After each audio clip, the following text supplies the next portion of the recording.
ಓಂ ಧನ್ವಂತರೆಯೇ ನಮಃ. ಜ್ಯೋತಿರ್ವೈದ್ಯ ಸೇವಾದ ಎಲ್ಲ ವೀಕ್ಷಕರಿಗೆ ಇನ್ನೊಮ್ಮೆ ಪ್ರೀತಿಯ ಸ್ವಾಗತವನ್ನು ಕೋರ್ತಾ ಇದ್ದೇನೆ.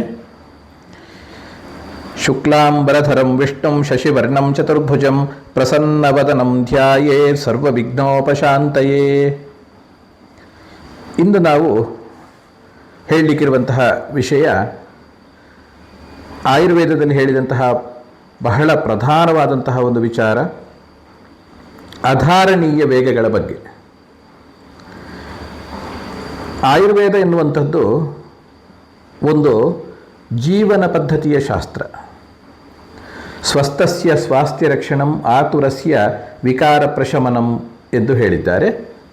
ಅಂದರೆ ಆರೋಗ್ಯವಂತವಾಗಿ ಜೀವನ ಮಾಡಲಿಕ್ಕೆ ಬೇಕಾದಂತಹ ದಾರಿಗಳೇನು ಅಂತ ಹೇಳಿಕೊಡುವಂಥದ್ದು ಒಂದು ಬದಿಯಲ್ಲಿ, ಅದೇ ರೀತಿ ವಿಕಾರ ಪ್ರಶಮನ, ರೋಗಾದಿಗಳು ಬಂದರೆ ಅದನ್ನು ಹೇಗೆ ನಾವು ನಿರ್ವಹಿಸಬೇಕು ಎನ್ನುವ ಬಗ್ಗೆ ಹೇಳುವಂಥದ್ದು ಇನ್ನೊಂದು ಕಡೆಯಲ್ಲಿ.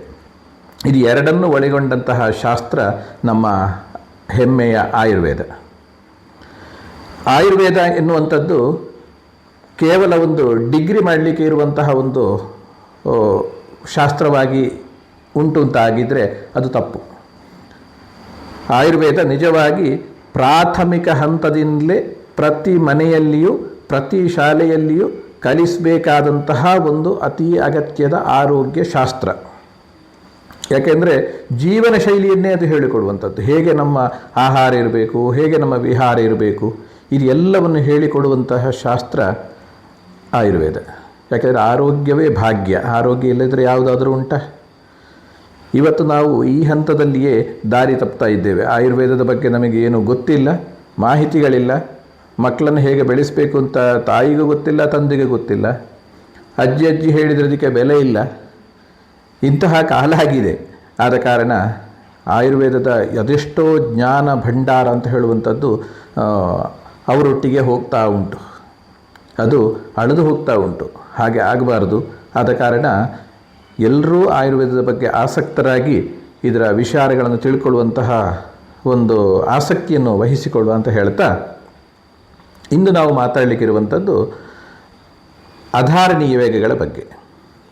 ಅದಕ್ಕೂ ಮೊದಲು ಧಾರಣೀಯ ವೇಗಗಳು ಯಾವುದು ಅಂದರೆ, ಧಾರಣೀಯ ವೇಗಗಳು ಅಂದರೆ ನಾವು ಯಾವುದನ್ನು ತಡೆದು ಇಟ್ಟುಕೊಳ್ಬೇಕು ಅಂದರೆ, ಕಾಮ, ಕ್ರೋಧ, ಲೋಭ, ಮೋಹ, ಮದ, ಮತ್ಸರ ಇಷ್ಟು ನಮ್ಮಲ್ಲಿ ಇರಬಾರ್ದು. ಅದನ್ನು ನಾವು ತಡೆದಿಟ್ಟುಕೊಳ್ಬೇಕು. ಹಾಗೆ ನಮ್ಮ ಮನಸ್ಸಿನಲ್ಲಂತಹ ಭಾವನೆಗಳು ಬಂದರೂ ಅದನ್ನು ನಾವು ಹೊರಗೆ ಹಾಕಬಾರ್ದು, ಅದನ್ನು ವ್ಯಕ್ತಪಡಿಸಬಾರ್ದು ಅಂತ ಹೇಳುವಂಥದ್ದು. ಅದು ಧಾರಣೀಯ ವೇಗಗಳು ಅಂತ. ಇನ್ನು ಅಧಾರಣೀಯ ವೇಗಗಳು ಯಾವುದು ಎಂಬುದರ ಬಗ್ಗೆ ನೋಡ್ತಾ ಹೋದಾಗ ಚರಕ, ಸುಶ್ರುತ, ವಾಗ್ಭಟರು ಇದರ ಬಗ್ಗೆ ಸರಿಯಾದ ವಿವರಣೆಗಳನ್ನು ಕೊಟ್ಟಿದ್ದಾರೆ. ಅಷ್ಟಾಂಗ ಸಂಗ್ರಹದ ಸೂತ್ರಸ್ಥಾನದ 5ನೇ ಅಧ್ಯಾಯ ರೋಗ ಅನುತ್ಪಾದನೆಯ ಅಧ್ಯಾಯದಲ್ಲಿ ವೇಗಾನ್ನ ಧಾರಯೇತ್ ವಾತ ವಿಟ್ ಮೂತ್ರ ಕ್ಷವ ತೃಟ್ ಕ್ಷುಧಾಂ ನಿದ್ರಾ ಕಾಸ ಶ್ರಮ ಶ್ವಾಸ ಜೃಂಭ ಅಶ್ರು ಛರ್ದಿ ರೇತಸಾಂ. ಹೀಗೆ ಇಷ್ಟು ವೇಗಗಳನ್ನು ಹೇಳಿದ್ದಾರೆ.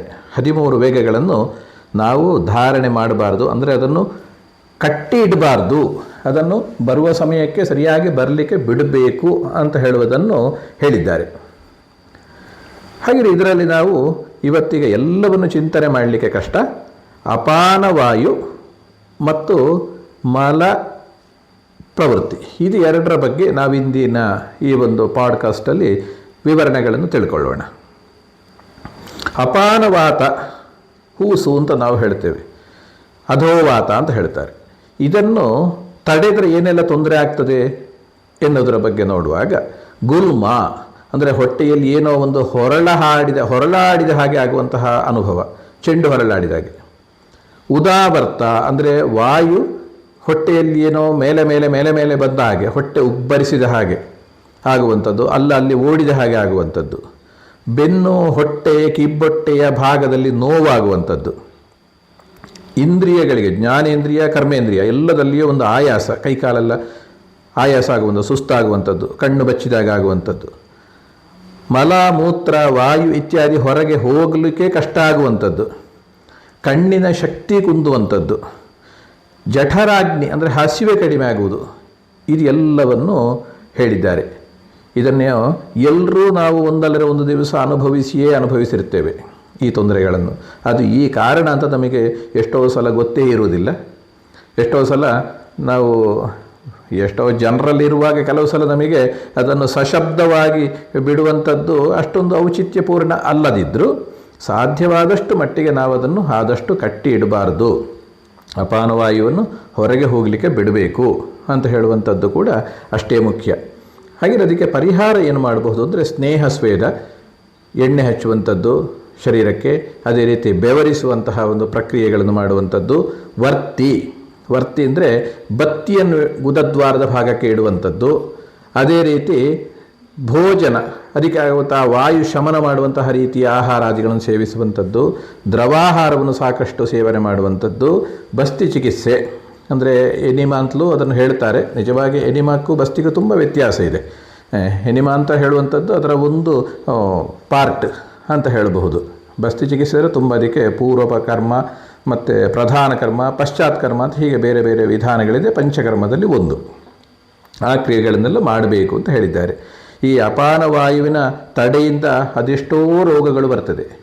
ಯಾಕೆಂದರೆ ವಾಯು ಅಂತ ಹೇಳುವಂಥದ್ದು ಇಡೀ ಒಂದು ಪ್ರಾಣ ಇದ್ದ ಹಾಗೆ. ಅದು ಪ್ರತಿಯೊಂದು ವಾಯುವಿಗೆ ಅದಕ್ಕೆ ಆಗುವಂತಹ ಒಂದು ಚಲನೆಯ ದಾರಿಗಳಿದೆ. ಆ ದಾರಿಯಲ್ಲಿ ಅದು ಹೋದರೆ ಮಾತ್ರ ಆರೋಗ್ಯಕ್ಕೆ ಪೂರಕ, ಹೊರತು ಅದು ವಿರುದ್ಧ ದಿಕ್ಕಿನಲ್ಲಿಯೋ ಅಡ್ಡಾದಿಡ್ಡಿ ಹೋಗಲಿಕ್ಕೆ ಶುರು ಮಾಡಿತು ಅಂತಾದರೆ ಎಲ್ಲ ದೋಷಗಳನ್ನು, ಇತರ ಪಿತ್ತ ಮತ್ತು ಕಫವನ್ನು ಕೂಡ ಅದು ಹಾಳು ಮಾಡಿ ಹಾಕ್ತದೆ, ಆರೋಗ್ಯವನ್ನೇ ಕೆಡಿಸಿ ಹಾಕ್ತದೆ. ಪಿತ್ತ ಪಂಗು ಕಫ ಪಂಗು ಪಂಗವೋ ಮಲಧಾತವಃ ವಾಯುನಾ ಯತ್ರ ನೀಯಂತೆ ತತ್ರ ಗಚ್ಚತಿ ಮೇಘವತ್. ಹೇಗೆ ಮೋಡಗಳು ಒಂದು ಕಡೆಯಿಂದ ಇನ್ನೊಂದು ಕಡೆಗೆ ಚಲಿಸಲಿಕ್ಕೆ ಗಾಳಿ ಕಾರಣ ಆಗ್ತದೋ, ಹಾಗೇ ನಮ್ಮ ಶರೀರದಲ್ಲಿ ವಾಯು ಅಂತ ಹೇಳುವಂಥದ್ದು ಇತರ ದೋಷಗಳಾಗಲಿ ಧಾತುಗಳಾಗಲಿ ಎಲ್ಲವೂ ಒಂದು ಕಡೆಯಿಂದ ಇನ್ನೊಂದು ಕಡೆಗೆ ಚಲನೆ ಉಂಟಾಗಲಿಕ್ಕೆ ಕಾರಣ ಆಗ್ತದೆ. ಇಲ್ಲಾಂದರೆ ಪಿತ್ತ ಆಗಲಿ ಕಫ ಆಗಲಿ ಏನೂ ಕೆಲಸ ಮಾಡಲಿಕ್ಕಿಲ್ಲ ವಾಯು ಇಲ್ಲ ಅಂದರೆ. ಆದ ಕಾರಣವೇ ವಾಯುವನ್ನು ಪ್ರಾಣ ಅಂತ ಹೇಳ್ತಾರೆ ನಮ್ಮ ಶಾಸ್ತ್ರದಲ್ಲಿ. ಆದ ಕಾರಣ ಅಪಾನ ವಾಯುವಿನ ವಿಷಯದಲ್ಲಿ ನೋಡುವಾಗ ನಾವು ಖಂಡಿತ ಅದನ್ನು ತಡೆ ಹಿಡಿಬಾರದು. ಅದೇ ರೀತಿ ಇನ್ನು ಎರಡನೆಯದ್ದು ಮಲ, ಶಕೃತ್ ಅಂತ ಹೇಳ್ತಾರೆ, ಆಹಾರ ಮಲ ಅಂತ ಹೇಳ್ತೇವೆ. ಅದನ್ನು ತಡೆಯುವುದರಿಂದ ಎಂತ ಆಗ್ತದೆ? ಪಿಂಡಿಕೋದ್ವೇಷ್ಟ ಅಂದರೆ ಹೊಟ್ಟೆಯಲ್ಲಿ ನೋವು ಸಹಿತವಾಗಿ ಏನೋ ಒಂದು ಹಿಂಡಿದ ಹಾಗೆ ಆಗುವಂತಹ ಅನುಭವ. ಪ್ರತಿಶ್ಯಾಯ ಅಂದರೆ ಮೂಗಿನಲ್ಲಿ ನೀರಿಳಿಯುವಂಥದ್ದು, ಶೀತ. ಶಿರೋರುಜಃ ತಲೆ ಭಾರ ಆಗುವಂಥದ್ದು, ತಲೆ ನೋವಿನ ಲಕ್ಷಣಗಳು. ಊರ್ಧ್ವವಾಯು ಅಂದರೆ ವಾಯು ಹೊಟ್ಟೆಯಲ್ಲಿ ಮೇಲೆ ಮೇಲೆ ಬಂದ ಹಾಗೆ ಆಗುವಂಥದ್ದು, ಹೊಟ್ಟೆ ಉಬ್ಬರಿಸಿದಾಗ ಆಗುವಂಥದ್ದು. ಪರಿಕರ್ತಿಕ ಅಂದರೆ ಹೊಟ್ಟೆಯಲ್ಲಿ ಕತ್ತರಿಸಿದ ಹಾಗೆ ಆಗುವಂತಹ ಒಂದು ಅನುಭವ. ಹೃದಯಸ್ಯೋಪರೋಧನಂ, ಹೃದಯದಲ್ಲಿ ಏನೋ ಹಿಡ್ಕೊಂಡಾಗ ಆಗುವಂಥದ್ದು, ಅಲ್ಲಲ್ಲಿ ಹಿಡ್ಕೊಂಡಾಗ ಆಗ್ತದೆ ಅಂತ ಹೇಳುವಂತಹ ಒಂದು ಅನುಭವ. ಮುಖೇನ ವಿಟ್ ಪ್ರವೃತ್ತಿಶ್ಚ, ತುಂಬ ಸಮಯ ಹಾಗೆ ಮಲಬದ್ಧತೆ ಉಂಟಾಗಿ ಮೋಷನ್ ಹೋಗದೆ ಮಲ ಪ್ರವೃತ್ತಿ ಆಗದೇ ಇದ್ದರೆ ತೀವ್ರವಾಗಿ ಅದು ತೊಂದರೆ ಉಂಟಾದಾಗ ಊರ್ಧ್ವಮುಖವಾಗಿ ಕೂಡ ಮಲ ಪ್ರವೃತ್ತಿ ಆಗಬಹುದು. ಅದೇ ರೀತಿ ಅಂಗಭಂಗ ಅಂದರೆ ಇಡೀ ಶರೀರದಲ್ಲಿ ಎಲ್ಲ ಬೇನೆ ನೋವುಗಳು ಬರುವಂಥದ್ದು, ಎಲ್ಲ ತುಂಡು ತುಂಡಾದಂತಹ ಒಂದು ಅನುಭವ ಆಗುವಂಥದ್ದು. ಅದೇ ರೀತಿ ಅಪಾನ ವಾಯುವನ್ನು ತಡೆದರೆ ಏನೆಲ್ಲ ವಿಕಾರಗಳನ್ನು ನಾವಾಗ ಮಾತಾಡಿದ್ದೇವೆಯೋ ಅದು ಎಲ್ಲವೂ ಕೂಡ ಇದರಲ್ಲಿ ಕೂಡ ಬರಬಹುದು. ಮಲವನ್ನು ತಡೆಯುವುದರಿಂದ ಕೂಡ ಬರಬಹುದು ಅಂತ ಹೇಳೋದನ್ನು ಹೇಳಿದ್ದಾರೆ. ಅದೇ ರೀತಿ ಇನ್ನೆಷ್ಟೋ ರೋಗಗಳಿಗೆ ಕೂಡ ಅದು ಕಾರಣ ಆಗಬಹುದು.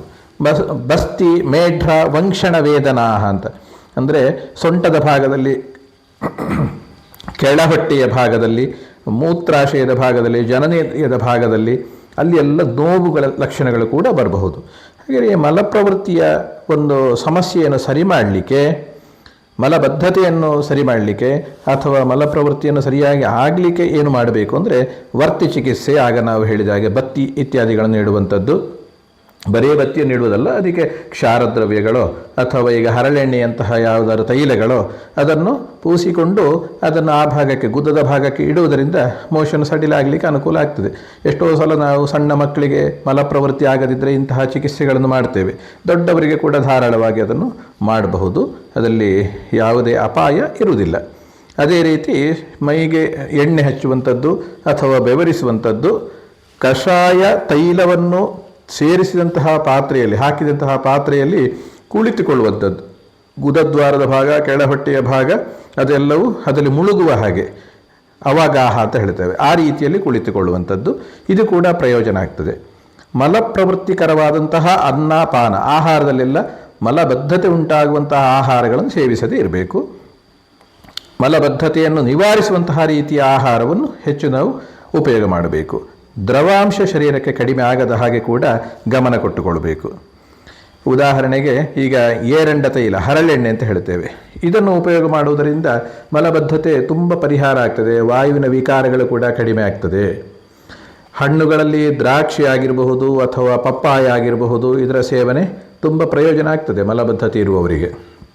ದ್ರಾಕ್ಷಿಯಲ್ಲಿ ಅದನ್ನು ಬೇಕಾದರೆ ಒಣ ದ್ರಾಕ್ಷಿಯಾಗಿರೋ ಅದನ್ನು ನೆನೆ ಹಾಕಿ ಕೂಡ ಉಪಯೋಗ ಮಾಡಬಹುದು. ಮಕ್ಕಳಿಗೆಲ್ಲ ಇದು ತುಂಬ ಪರಿಣಾಮಕಾರಿಯಾಗುವಂಥದ್ದು.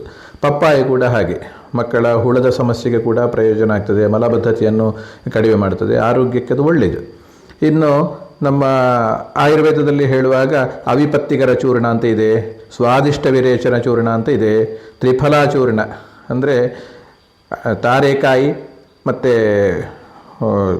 ಅಣಿಲೆಕಾಯಿ ಅಂದರೆ ತಾರೆಕಾಯಿ, ಅದೇ ರೀತಿ ವಿಭೀತಕಿ, ಶಾಂತಿಕಾಯಿ ಮತ್ತು ನೆಲ್ಲಿಕಾಯಿ ಇದನ್ನು ಕೂಡ ಉಪಯೋಗ ಮಾಡಬಹುದು. ಅದೇ ರೀತಿ ಮಿಶ್ರಕ ಸ್ನೇಹ ಅಂತ, ತುಪ್ಪದಲ್ಲಿ ಆದರೆ ಮಿಶ್ರಕ ಸ್ನೇಹ ಅಂತ ಬರ್ತದೆ. ಇದು ಸ್ವಲ್ಪ ತೀಕ್ಷ್ಣ, ವೈದ್ಯರ ಸಲಹೆ ಇಲ್ಲದೆ ತಗೊಳ್ಳೋದು ಅಷ್ಟೊಂದು ಒಳ್ಳೆಯದಲ್ಲ. ರಾಸ್ನೆ ಎರಡಾದಿ ಕಷಾಯ ಅಂತ ಬರ್ತದೆ. ಅದೇ ರೀತಿ ಅಭಯಾರಿಷ್ಟ, ದ್ರಾಕ್ಷಾರಿಷ್ಟ, ದ್ರಾಕ್ಷಾಸವ, ದಂತ್ಯಾರಿಷ್ಟ, ಕುಮಾರ್ಯಾಸವ ಮತ್ತು ಕಟುಕರೋಹಿಣಿ ಇತ್ಯಾದಿ ಔಷಧಿಗಳು, ಸ್ವಾದಿಷ್ಟ ವಿರೇಚನ ಚೂರ್ಣ, ಅದೇ ರೀತಿ ಇಸಬ್ಗೋಲ್ ಅಂತ ಆಗಿರ್ಬೋದು, ಸೆನ್ನಾ ಲೀಫ್ ಅಂತ ಆಗಿರ್ಬೋದು, ಅಥವಾ ಬಾಳೆದಿಂಡು ಆಹಾರದಲ್ಲಿ ನಾವು ವಿಶೇಷವಾಗಿ ಉಪಯೋಗ ಮಾಡುವಾಗ ಬಾಳೆದಿಂಡು, ಇದನ್ನೆಲ್ಲ ಉಪಯೋಗ ಮಾಡಿದರೆ ನಮಗೆ ಮಲಬದ್ಧತೆಯ ಪರಿಹಾರ ಮಾಡಿಕೊಳ್ಳುವಂಥದ್ದು ಬಹಳ ಸುಲಭ. ಮತ್ತು ಇಂಡಿಯನ್ ಟಾಯ್ಲೆಟ್ ಉಪಯೋಗ ಮಾಡೋದು ಕೂಡ ಒಳ್ಳೆಯದು. ಈ ಗುದಭ್ರಂಶ ಆಗಲಿ ಅಥವಾ ಗರ್ಭಾಶಯ ಭ್ರಂಶ ಇರುವವರಿಗೆ ಮಾತ್ರ ಅಷ್ಟೊಂದು ಅನುಕೂಲ ಅಲ್ಲ. ಇಲ್ಲಾಂದರೆ ಬಾಕಿದ್ದವರು ಇಂಡಿಯನ್ ಟಾಯ್ಲೆಟನ್ನು ಉಪಯೋಗ ಮಾಡುವಂಥದ್ದು ಯಾವತ್ತೂ ಕೂಡ ಈ ಮಲಬದ್ಧತೆಯ ಸಮಸ್ಯೆಯ ಪರಿಹಾರಕ್ಕೆ ಒಳ್ಳೆಯದು. ಯೋಗದಲ್ಲಿ ಕೂಡ ತುಂಬ ಪವನ ಮುಕ್ತಾಸನ ಆಗಿರ್ಬೋದು, ಜಠರ ಪರಿವರ್ತನಾಸನ ಆಗಿರಬಹುದು, ಸೂರ್ಯ ನಮಸ್ಕಾರ, ಅದೇ ರೀತಿ ಪಶ್ಚಿಮೋತ್ಥಾನಾಸನ ಮತ್ತು ಪ್ರಾಣಾಯಾಮಗಳನ್ನು ಮಾಡುವಂಥದ್ದು, ಹೀಗೆ ತುಂಬ ಚಿಕಿತ್ಸಾ ವ್ಯವಸ್ಥೆಗಳಿದೆ, ಔಷಧಿ ರಹಿತವಾಗಿ ಮಾಡುವಂತಹ ಚಿಕಿತ್ಸೆಗಳು.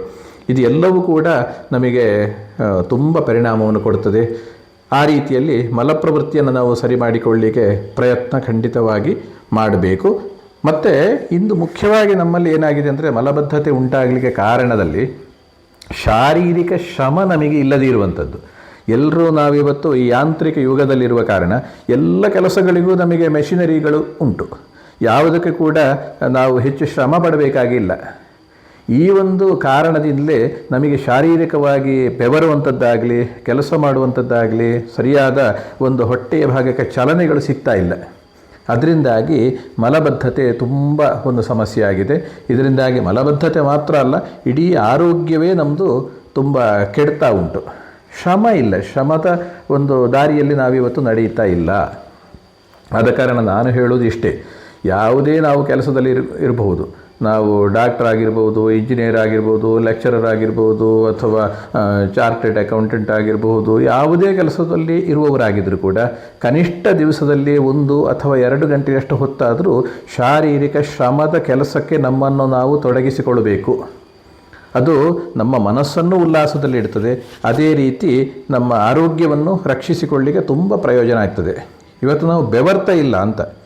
ಈಗ ನಮ್ಮಲ್ಲಿ ಆಯುರ್ವೇದದಲ್ಲಿ ಹೇಳುವಾಗ ತ್ರಿಮಲಗಳು ಅಂತ ಹೇಳುವಾಗ ಮಲ ಮತ್ತು ಬೆವರನ್ನು ಕೂಡ ಹೇಳಿದ್ದಾರೆ.